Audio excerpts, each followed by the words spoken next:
Picture this, a dark, enigmatic world where power doesn't come from being a shiny, moral hero, but from navigating the murky waters of questionable choices. A team misunderstood, feared, and let's face it, made up of folks you probably wouldn't want at your dinner table. Marvel's Thunderbolts is gearing up to challenge the idea of what makes a hero, and it's about to shake the foundations of the Marvel Cinematic Universe MCU in a big way. This isn't your run-of-the-mill superhero team-up. No, this crew is more like the Avengers' rowdy cousins who live in the shadows, dealing with problems in ways that would make the Avengers squirm.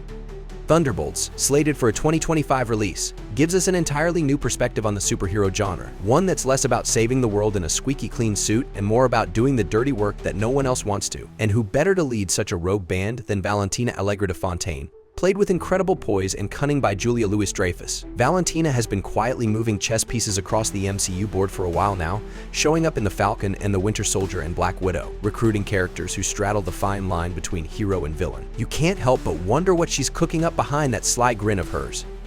Now, let's talk about the Thunderbolts themselves because, man, this is a lineup you won't forget. First up is Florence Pugh's Yelena Belova. If you loved her in Black Widow, you're going to eat up the sheer fire and charisma she brings to this squad. She's not your typical follow-the-rules hero. Her style is lethal, efficient, and dripping with sarcasm, a perfect fit for the Thunderbolts' darker tone. Then, we've got David Harbour's Red Guardian, Russia's answer to Captain America, but with way more grizzled humor and a ton of emotional baggage. Pair him up with Wyatt Russell's U.S. Agent, a guy who's constantly wrestling with his morality, and you've got two super soldiers who are more likely to butt heads than to fist bump after a mission. But wait, there's more. One of the most intriguing members of the squad is Ghost, portrayed by Hannah John Kamen. You might remember her from Ant-Man and the Wasp, where she had the ability to phase through objects, a power that's as dangerous as it is tragic. Ghost isn't in this game for glory. She's someone who's been wronged by the system, and the Thunderbolts give her a chance to fight back, even if it means bending a few rules or breaking them entirely. Now, we can't forget the wild card of the group, Bucky Barnes, aka the Winter Soldier. He's the one member of the squad with an actual hero's resume, having fought alongside the Avengers. But let's be real, Bucky's no stranger to darkness. He's lived it.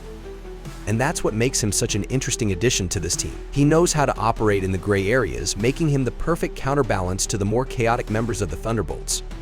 There's an almost poetic irony here. These are characters who've been manipulated, wronged, or just straight up discarded by society. They're not fighting for truth and justice, they're fighting to survive, to reclaim some sense of control. And that's what makes Thunderbolts so compelling. They're a team of misfits, anti-heroes, and ex-villains, but they're united by their shared need for redemption, or at least their own brand of it. But what's really got fans buzzing is the role of Harrison Ford as Thaddeus Thunderbolt Ross. Yes, the man who once hunted the Hulk will be stepping into a new spotlight. With the unfortunate passing of William Hurt, Ford takes over this iconic role.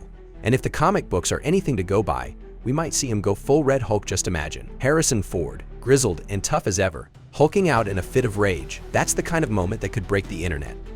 Now, if you're thinking this all sounds a bit like DC Suicide Squad, well, you're not wrong. There are definitely similarities. Both teams are made up of anti-heroes and villains forced into saving the day.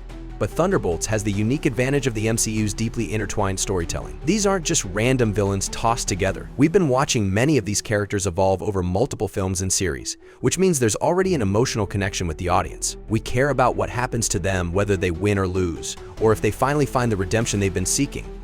And here's where things get really interesting: fan theories. Some think the Thunderbolts will play a much larger role in the MCU's future, potentially setting up conflicts with more established heroes like the Avengers. Could we see the Thunderbolts taking on missions that clash with the moral compass of Earth's mightiest heroes? Absolutely.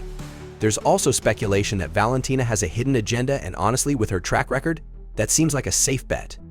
Others are theorizing about who else might join the squad. We've heard whispers of Clint Barton's Hawkeye, and even Zemo, the mastermind behind Captain America: Civil War, could make an appearance. Every time we think we figured out the Thunderbolts, Marvel throws another curveball. And that's exactly why this film is going to keep us all on the edge of our seats. So there you have it. Thunderbolts is shaping up to be one of the MCU's most daring projects, pulling together a team of characters who are as flawed as they are fascinating. This isn't just another superhero movie. It's a story about redemption, about what happens when the lines between good and evil blur, and how far some are willing to go to make things right on their own terms. And trust me, you're going to want to see where this wild ride takes us. Don't forget to drop your thoughts in the comments, hit that like button. And if you haven't subscribed yet, what are you waiting for? Check out the description for all the juicy details. More insights are waiting for you below or in the comments.